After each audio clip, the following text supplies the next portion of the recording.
halkani waa laanta af Soomaaliga ee BBC Afrikada barina saacadu iminka waxay tilmaamaysaa 2 duhurnimo oo gawa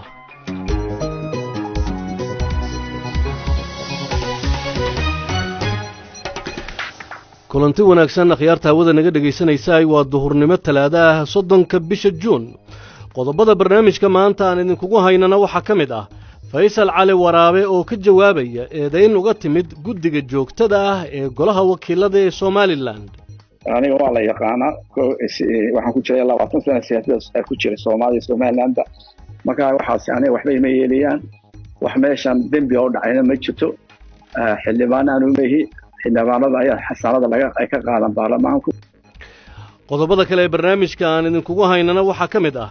dilka fanaan caan ka ahaa Ethiopia oo dhaliyay dibadbaxyo gilgilay qaybo dalka kamid ah Muqdisho Stadium oo maanta dib loo furayo iyo wararkii ciyaaraha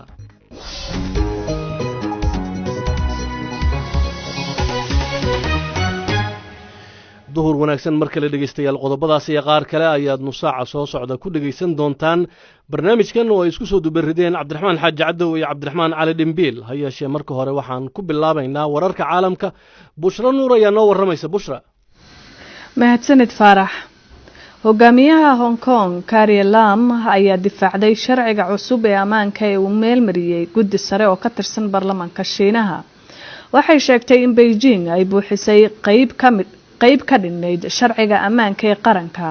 waxayna intaasi ku dartay in sharcigan uu bartilmaameedsanayo dad yar oo kaliya kooxaha dimuqraadiyad doonka ah ee Hong Kong ayaa durbaba la mamnuucay hase yeeshee Joshua Wong oo kamid ah hogaamiyaasha kooxahaasi ayaa sheegay inuusan joojin doonin in uu ka hadlo arrimaha xasaasiga ah balse wuxuu sidoo kale sheegay inuu u baqayo amaankiisa midowga Yurub ayaa cambaareeyay sharcigaas sidoo kale wasiirka arrimaha dibadda ee UK ayaa walaac ka muujiyay Taiwan dhankeeda waxay sheegtay in sharcigan uu ka hor imaanayo xorriyatul qowlka iyo xuquuqda aadanaha boqor Philipka Belgiumka ayaa sheegay inuu aad uga shalaynayo dambiyadii la galay xilligii dalkiisa uu guumeysanayay dalka Congo warqad lagu xusayay 60 sano guuradii ka soo wareegatay xilligii uu dalka Congo qaatay xorriyadda ayuu ku sheegay in dadka reer Congo ay dhibaato iyo bahdil kala kulmeen Belgiumka dalka Ethiopia waxaa lagu toogtay Hachalu Hundessa oo ahaa fanaan iyo shakhsi u dhaqdhaqaaqa arrimaha bulshada boolisku waxay sheegeen in dad looga shakisan yahay dilkiisa ay gacanta ku dhigeen heesaha fanaankan ayaa waxay gacan ka geysteen xurriyadda iyo xuquuqda dadka Oromada waxaa jira warar sheegaya in caasimadda dalkaasi ay ka socdaan dibadbaxyo madaxa shirkadda baraha bulshada ee TikTok qaybteeda Hindiya ayaa waxa uu sheegay in shirkadaasi aysan macluumaadka dadka isticmaala la wadaagin wadamo shisheeye oo uu Shiinaha kamid yahay ayna la wadaagi doonin xitaa haddii laga dalbado hadalkan ayaa yimid kadib markii dawladda Hindiya ay bartaasi 60 kale oo ay sheegtay inay xiriir la leeyihiin Shiinaha ay ka mamnuucday dalkeeda ugu dambeynna saynisyahano u dhashay dalka Shiinaha ayaa ogaaday in wadankaasi uu ka jiro xanuun hor leh oo la mid ah fayraska corona kaas oo noqon kara cudur safmar ah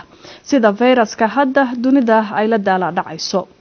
xanuunkan ayaa dhawaan lagu arkay xayawaanka doonfaarka waxaana sidoo kale ay saynisahnadu sheegeen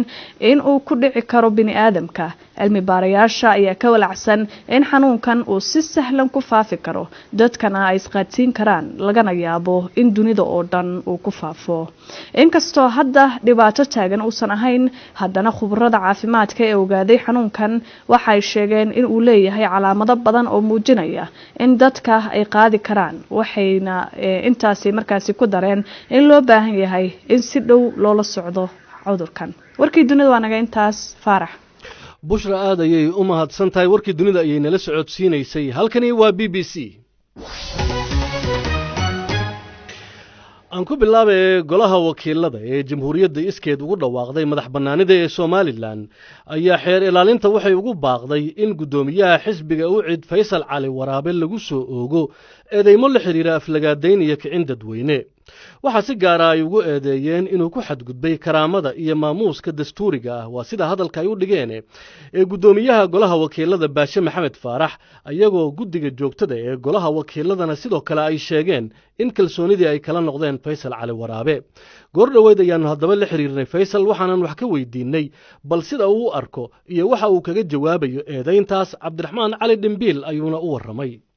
waxa weeye alxamdulilah rabbil caalamiin shalay tawaatii dowladda la sii daayay commission labada xubnood commissionka marka dalkii marka aad iyo aad aanu u diyaarnahay in doorasho dhacdo taasa xoog aan saarina anigu waxa weeye waa midade anu xubin baarlamaanahi qofka xubinta baarlamaanka ayaa baarlamaanka xasaanad ka qaadi kara talabaad waxa weeye dadka xildhibaanadu asxaabta xisbiyada ayay u yihiin accountable xisbigu accountable ma aha MBA oo soo saaray marka arrintan arrin la yaabay noqotay marka waana saddex xisbi iyo madaxweynihii ayaa hadda ka shirnay arrintan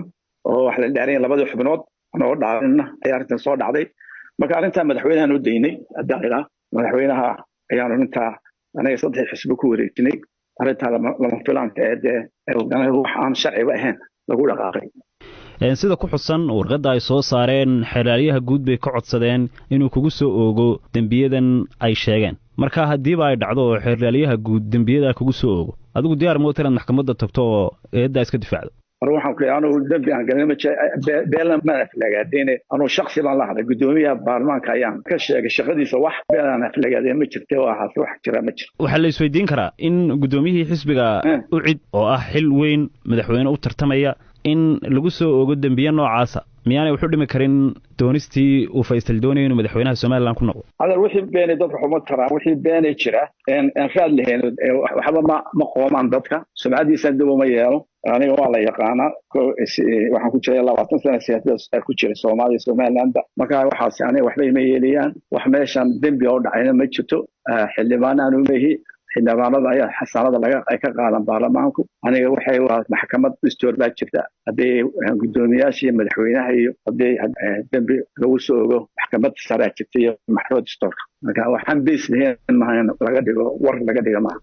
mudane Faysal in ka badan 20 sanaad ahayd gudoomiyaha xisbiga u cid tiro ku dhawaad 3 jeer aad ku guul dareysatay inaad hesho booskii aad u tartamaysay murano badan baa xisbiga ka dhex dhacay oo badankooda aad ku soo guulaysato aad ka joogtaa dadka qaar baa imika u arkaa intani tahay dhammaadkii Faysal Cali Waraabe ayna tahay tii gudoomiye Faysal meesha ka saar lahayd marka hadiiba maanta baarlamaankii ku haysto oo uu dhibano ku yahay shakhsiga saddexaad ee ugu maamuus sareeya Somaliland soo lama oran karo waa dhammaadkaagi waxaan ku ilaa anigu tani waa tii ugu liidatay way nin waxa soo kale waxyeelaan ma yihiin baarlamaanka anaga MBA-da anaga noo yihiin accountable anaga ilaalinayo nama ilaaliyaan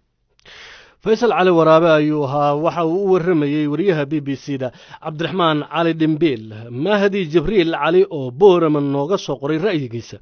waxa uu leeyahay waxba ma soo kordhinayso jawaabta Faysal Cali Waraabe uu ka bixiyay eedeynta ay guddiga joogtada ee golaha wakiiladu u soo jeediyeen waana maragmo doonta ayuu yiri Faysal inuu abuuray iska horkeen qaybo kamid ah shacabka reer Somaliland fikrada yeeshataa ka duwan waxa qaba Saleeman Faarax oo Hargeysa ka soo qoray oo leh Faysal dacwadda lagu eedeynayo waa mid siyaasadeed oo dabada laga riixayo waaga kuwaasna waxay ahaayeen qaar kamid ah dadkii Facebook-ga ra'yigooda noogu soo qoray magaalada Addis Ababa waxa xalay lagu dilay fanaan caan ah oo ku heesi jiray luqadda Oromada dilka fanaankaas waxa ka dhashay mudaharaadyo ay dad careysan ka sameynayaan ilaa iyo iminka dalka Ethiopia intiisa badan gaar ahaan magaalada Addis Ababa waxaana mudaharaadayaashu ay dab qabadsiiyeen taalada Minilik oo ku taala bartamaha magaalada Addis Ababa haddaba waa kuma fanaankaas Cabdiraxmaan Xaaji Cadow oo yaqaanay fanaanka ayaa goor dhaweyd iga waramay faraxow oo asaad sheegtay fanaankan la dilay waxaa lagu magacaabaa Hachalu Hundessa wuxuuna ka soo jeedaa qoomiyadda Oromada fanaaniinta caanka ayuuna ka mid yahay ninkani wuxuu ahaa nin door weyn markaa ku lahaa isbedelka dalka Ethiopia ka dhacay ee qoomiyadda Oromada hormuudka ka ahayd wuxuu ahaa nin ay ku weyn tahay qadiyadda qoomiyadda Oromada uu ka soo jeedo aadna u taageeray ururka dhalinyarada Oromada isku bahaysteen loo yaqaan Qeyro oo uu horkacayay siyaasiga caanka loo yaqaan Johar Maxamed uu horkacayay barihii ugu dambeeyayna wuxuu si adag adag markaa uga soo horjeeday xukuumadda Dr. Abiy iyo qaabka ay wax ku wado wuxuuna markaa fanaankani qowmiyadaha kale ee dalka Ethiopia ay u arkeen nin u janjeera dhinaca qowmiyadiisa oo qabiilada kale iyo qowmiyadiisa dhexdooda nacayb ka abuuraya marka ninkaasi xalay asagoo gurigiisa ku sugan ayaa lagu dilay xaafadda Qaliti ee ku taala magaalada Addis Ababa wagaag wararku waxay sheegayaan in xaaladda magaalada Addis Ababa iminka aanay deganeen wararka ugu dambeeyay maxay sheegayaan farxu warunta dilka ninkaasi marka la maqlay laga bilaabo xalay ilaa hadda waxaa socda mudaharaadyo ballaaran oo deegaanka Oromada iyo waliba caasimadda magaalada Addis Ababa ka socda oo ay qowmiyadda ninkaasi uu ka soo jeeday Oromada ay dhalinyaradoodu sameynayaan gaar ahaan taageerayaasha ururka loo yaqaano Qeyro waxayna markaasi aad uga xun yihiin dilka ninka loo geystay iyagoo sheegaya oo ku dhawaaqay eray ay kamid yihiin inuu yahay siyaasad ayna ka dambeeyaan dad jiritaanka qowmiyadda Oromada iyo xoriyadooda nacab inkastoo ayna carrabaabin marka waxay si toos ah marka ay mudaharaadayaashu ay beegsadeen dhismayaal iyo goobo kala duwan marka ay dawladdu leedahay waxayna dab qabadsiiyeen taalada caanka ee bartamaha magaalada Addis Ababa ku taala ee Minilik boqor Minilik oo marka loo taagay oo ku taala magaalada Addis Ababa ay dab qabadsiiyeen marka taasoo marka ay dadku qaar u fasirteen warbaahinta qaarna ay sheegayaanba in ay shakigooda ay u tiiranayaan qowmiyad kale oo ninkaasi boqorku ka dhashay qowmiyadda Amxaarada ah marka mudaharaadyadu marka ay isu bedeleen rabshado booliska iyo waxa isfara saaray ee mudaharaadayaasha jawigana hadii qadar aan ka maqashin dhageystayaasheena sidan ayuu argamu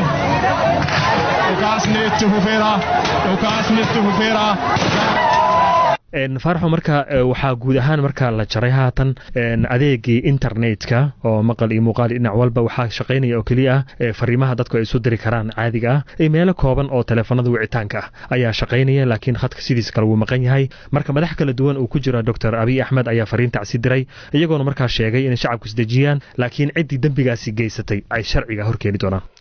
cabdiraxmaan xaaji caddow waa uu mahadsan yahay wixii warar ee ka soo kordhana idaacaddeenna galabta ayaad ku maqli doontaan waxaana sidoo kale kala socon doontaan barta internetka ee bbcsomali.com BBC waxaad ka heli kartaa wararkii ugu dambeeyay ee Soomaaliya iyo caalamka oo dhan maalin walba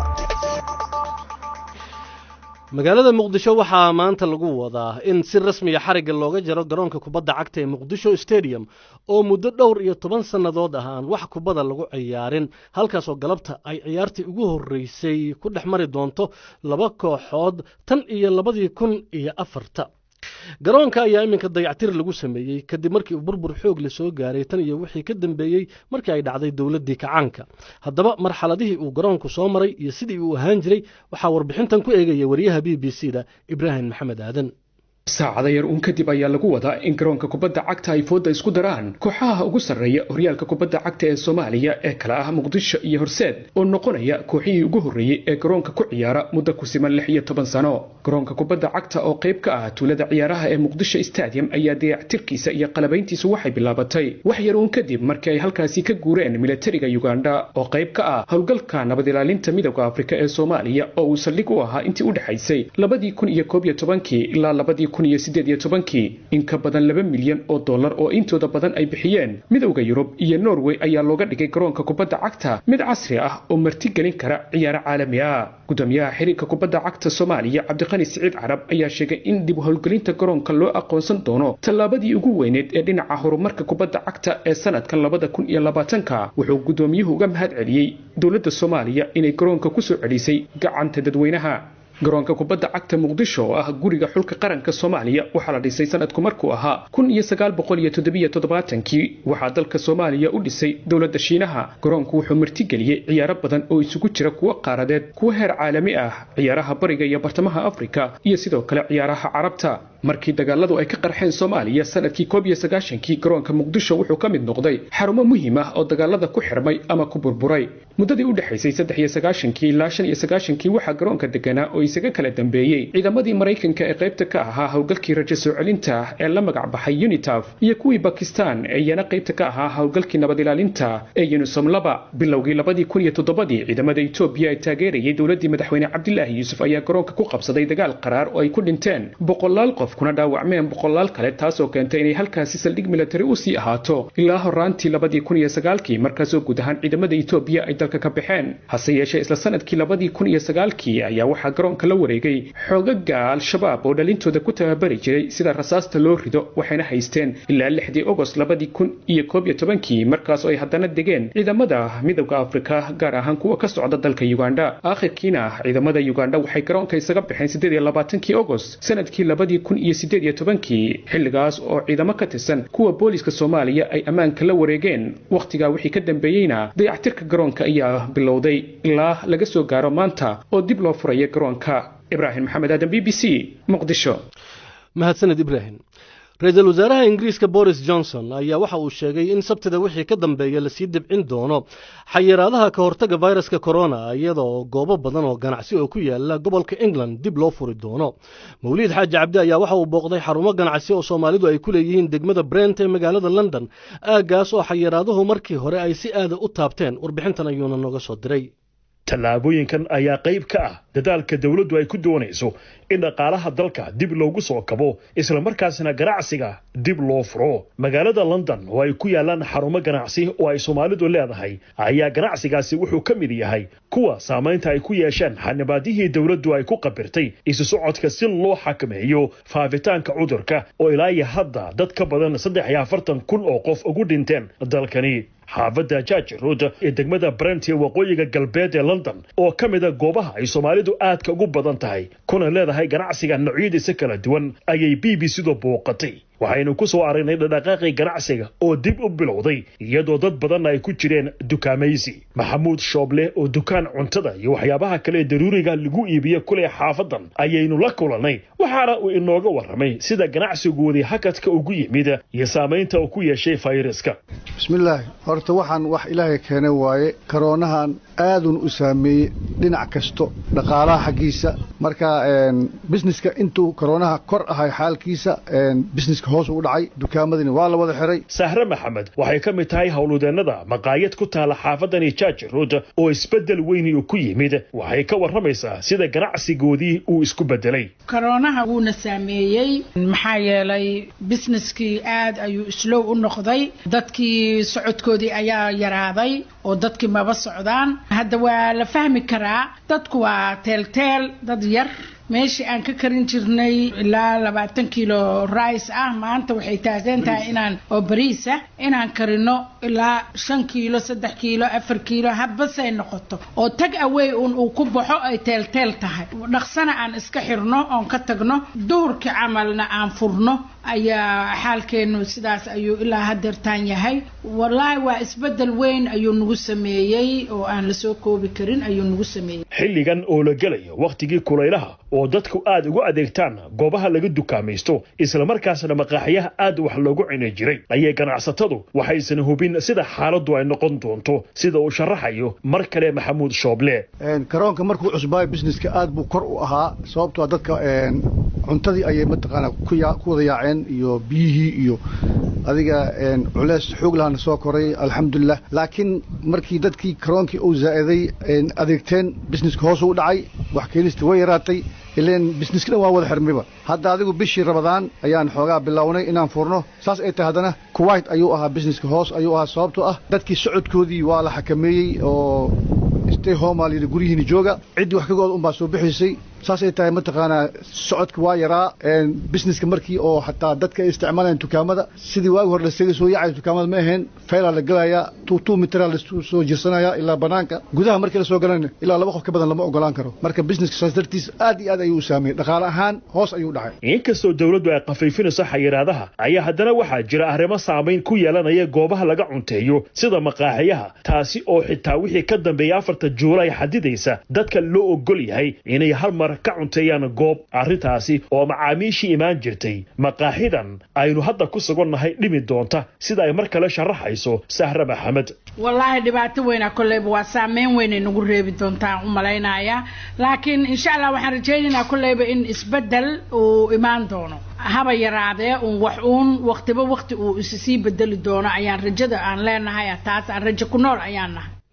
wararka ciyaaraha haddii aanu eegnana kooxda Valencia waxaa yeeriday tababarahoodii Albert Celades oo muddo 9 bilood ah kooxda gacanta ku hayay Premier League-na caawa waxaa wada ciyaari doona kooxda Brighton iyo kooxda Manchester United ciyaartaasna ha u daymala aanina 10 iyo 15 daqiiqo ayay soo gali doontaa Afrikada bari barka saacadu ay tahay iminkana baafinta waxaa si wada jira stuudiyaha BBC-da ee magaalada Nairobi idinkaga soo tabinaya anigoo ah Caasha Saciid Xasan iyo Samiira Cabdulaahi Jaamac. Samiiro mahadsanid Caasha. baafinta ugu horeysa maanta waxay naga soo gaartay Maxamed Geelo Cali oo jooga xerada qaxootiga ee Buur Aamino. waxa uu baafinayaa Cusmaan Geelo Cali waxa ugu wardambeysay isagoo ku sugan Mareykanka sanadii 2010. haddaba haddii uu maqlayo Cusmaan Geelo Cali ama bay jirto cid garanaysa fadlan warkiisa ha la gaarsiiyo Maxamed Geelo Cali iyadoo wixii waraa loo sii marin karo xafiiska baafinta bisha cas ee ku leedahay Buur Aamino. wali xirsi ducaale oo jooga Malkadiida waxa uu baafinayaa Ubax xirsi ducaale waxa ugu wardambeysay iyadoo ku sugan Qabri Dahar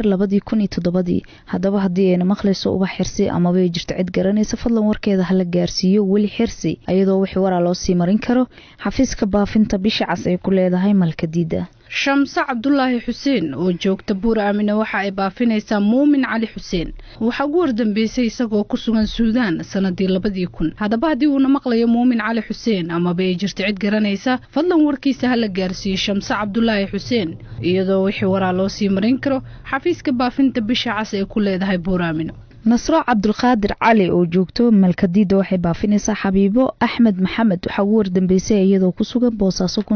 1999. haddaba haddii ay maqlayso Xabiibo Axmed ama bay jirto cid garanaysa fadlan warkeeda ha la gaarsiiyo Nasro Cabdulqaadir iyadoo wixii waraa loo sii marin karo xafiiska baafinta bisha cas ee ku leedahay Malkadiida. aadan maxamed rashiid oo jooga Buur Aamino waxa uu baafinayaa Cabdi Maxamed Rashiid waxa ugu wardambeysay isagoo ku sugan Austria sanadii 2001. haddaba haddii uu maqlayo Cabdi Maxamed Rashiid ama bay jirto cid garanaysa fadlan warkiisa ha la gaarsiiyo aadan maxamed rashiid iyadoo wixii waraa loo sii marin karo xafiiska baafinta bisha cas ee ku leedahay Buur Aamino. Leyla Nuur Aadan oo joogto Malkadiida waxay baafinaysaa dadka kale ah Ismaaciil Madiiro Xasan iyo Muqtaar Madiiro Xasan waxa ugu wardambeysay ayagoo ku sugan Boosaaso 2014. haddaba haddii ay maqlayaan Ismaaciil iyo Muqtaar ama way jirto cid garanaysa fadlan warkooda ha la gaarsiiyo Leyla Nuur Aadan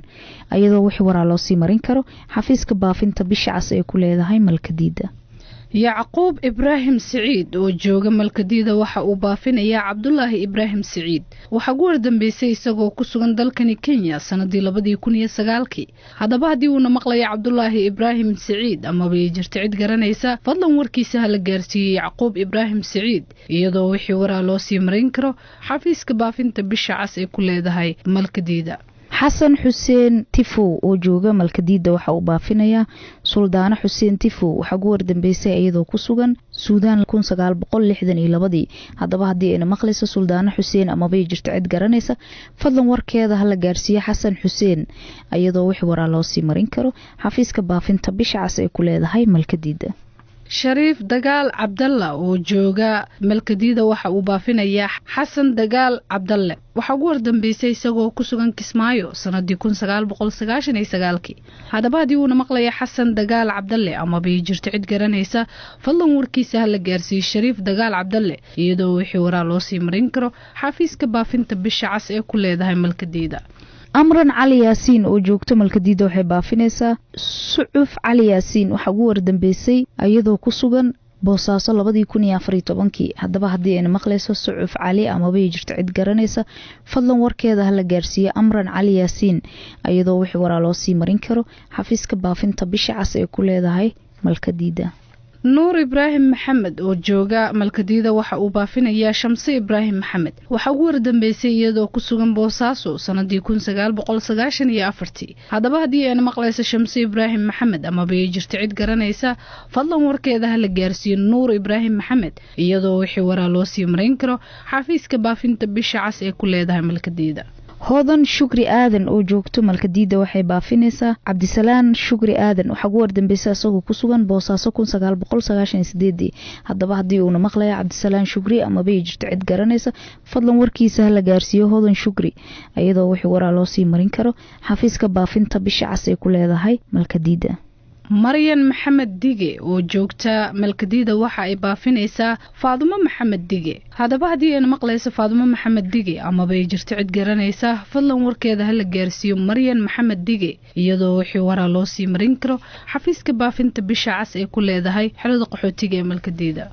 faysal maxamed cabdi oo jooga malkadiida waxa uu baafinayaa faadumo aadan cali waxaa ugu wardambeysay iyadoo ku sugan Addis Ababa 2007 haddaba haddii ayna maqlayso faadumo aadan amaba ay jirto cid garanaysa fadlan warkeeda hala gaarsiiyo faysal maxamed iyadoo wixii waraa loo sii marin karo xafiiska baafinta bisha cas ay ku leedahay malkadiida shariif digaal cabdille oo jooga malkadiida waxa uu baafinayaa faadumo digaal cabdille waxa ugu wardambeysay iyadoo ku sugan dalkani Kenya sanadii 1992 haddaba haddii ayna maqlayso faadumo digaal cabdille amaba ay jirto cid garanaysa fadlan warkeeda hala gaarsiiyo shariif digaal cabdille iyadoo wixii waraa loo sii marin karo xafiiska baafinta bisha cas ee ku leedahay malkadiida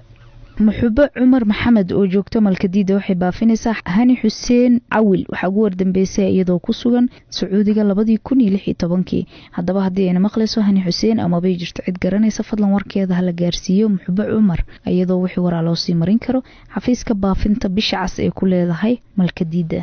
cabdi duurow aadan oo jooga malkadiida waxa uu baafinayaa shamsa cabdi duurow waxa ugu wardambeysay iyadoo ku sugan dalkani Kenya sanadii 1999 haddaba haddii ayna maqlayso shamsa cabdi duurow amaba ay jirto cid garanaysa fadlan warkeeda hala gaarsiiyo cabdi duurow aadan iyadoo wixii waraa loo sii marin karo xafiiska baafinta bisha cas ee ku leedahay malkadiida nasro cabdiqaadir cali oo joogta malkadiida waxay baafinaysaa xabiibo axmed waxa ugu wardambeysay iyadoo ku sugan boosaaso 1999 haddaba haddii ayna maqlayso xabiibo axmed ama bay jirto cid garanaysa fadlan warkeeda hala gaarsiiyo nasro cabdiqaadir iyadoo wixii waraa loo sii marin karo xafiiska baafinta bisha cas ee ku leedahay malkadiida cabdi warsame axmed oo jooga malkadiida waxa uu baafinayaa jimcaay warsame axmed waxa ugu wardambeysay iyadoo ku sugan baydhabo sanadii 1989 haddaba haddii ayna maqlayso jimcaay warsame axmed amaba ay jirto cid garanaysa fadlan warkeeda hala gaarsiiyo cabdi warsame axmed iyadoo wixii waraa loo sii marin karo xafiiska baafinta bisha cas ee ku leedahay malkadiida isniino maxamed cabdulaahi oo joogta malkadiida waxay baafinaysaa faadumo maxamed cabdulaahi waxa ugu wardambeysay iyadoo ku sugan dalka Ingiriiska 1999 haddaba haddii ayna maqlayso faadumo maxamed ama bay jirto cid garanaysa fadlan warkeeda hala gaarsiiyo isniino maxamed iyadoo wixii waraa loo sii marin karo xafiiska baafinta bisha cas ee ku leedahay malkadiida nuux isaaq cabdi oo jooga malkadiida waxa uu baafinayaa cabdi siyaad cabdi waxa ugu wardambeysay isagoo ku sugan xudur Soomaaliya sanadii 1997 haddaba haddii uu maqlayo cabdi siyaad cabdi ama bay jirto cid garanaysa fadlan warkiisa hala gaarsiiyo nuux isaaq cabdi iyadoo wixii waraa loo sii marin karo xafiiska baafinta bisha cas ee ku leedahay malkadiida maxamed cali cabdow oo jooga buur aamin waxa uu baafinayaa maxamuud axmed waxa ugu wardambeysay isagoo ku sugan Talyaaniga 2010 haddaba haddii uu maqlayo maxamuud axmed ama bay jirto cid garanaysa fadlan warkiisa hala gaarsiiyo maxamed cali iyadoo wixii waraa loo sii marin karo xafiiska baafinta bisha cas ee ku leedahay buur aamino ibraahim cali maxamed oo jooga malkadiida waxa uu baafinayaa isaaq cali maxamed waxa ugu wardambeysay isagoo ku sugan muqdisho sanadii 1999 haddaba haddii uu maqlayo isaaq cali maxamed ama bay jirto cid garanaysa fadlan warkiisa hala gaarsiiyo ibraahim cali maxamed iyadoo wixii waraa loo sii marin karo xafiiska baafinta bisha cas ee ku leedahay malkadiida maxamed cali yuusuf oo jooga buur aamina waxa uu baafinayaa axmed cabdi cabdulaahi waxa ugu wardambeysay isagoo ku sugan muqdisho 2012 haddaba haddii uu maqlayo axmed cabdi ama bay jirto cid garanaysa fadlan warkiisa la gaarsiiyo maxamed cali yuusuf iyadoo wixii waraa loo sii marin karo xafiiska baafinta bisha cas ee ku leedahay buur aamino maxamed aadan gaabow oo jooga malkadiida waxa uu baafinayaa cusmaan barre gaabow waxa ugu wardambeysay isagoo ku sugan muqdisho sanadii 1997 haddaba haddii uu maqlayo cusmaan barre gaabow ama bay jirto cid garanaysa fadlan warkiisa hala gaarsiiyo maxamed aadan gaabow iyadoo wixii waraa loo sii marin karo xafiiska baafinta bisha cas ee ku leedahay malkadiida tacaab cabdi idris oo jooga buur aamino waxa uu baafinayaa shire maxbuub bashiir waxa ugu wardambeysay isagoo ku sugan Cumaan 2015 haddaba haddii uu maqlayo shire maxbuub ama bay jirto cid garanaysa fadlan warkiisa hala gaarsiiyo tacaab cabdi iyadoo wixii waraa loo sii marin karo xafiiska baafinta bisha cas ee ku leedahay buur aamino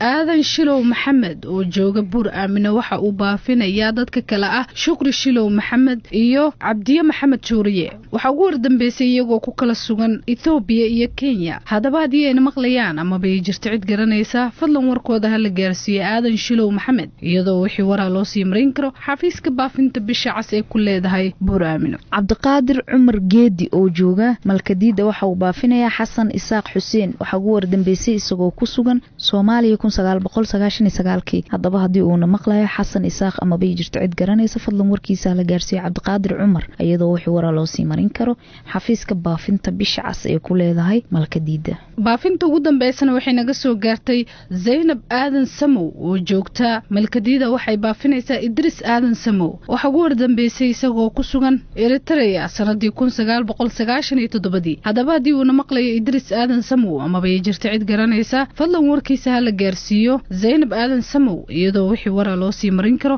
xafiiska baafinta bisha cas ee ku leedahay malkadiida. baafintina maanta waa naga intaa.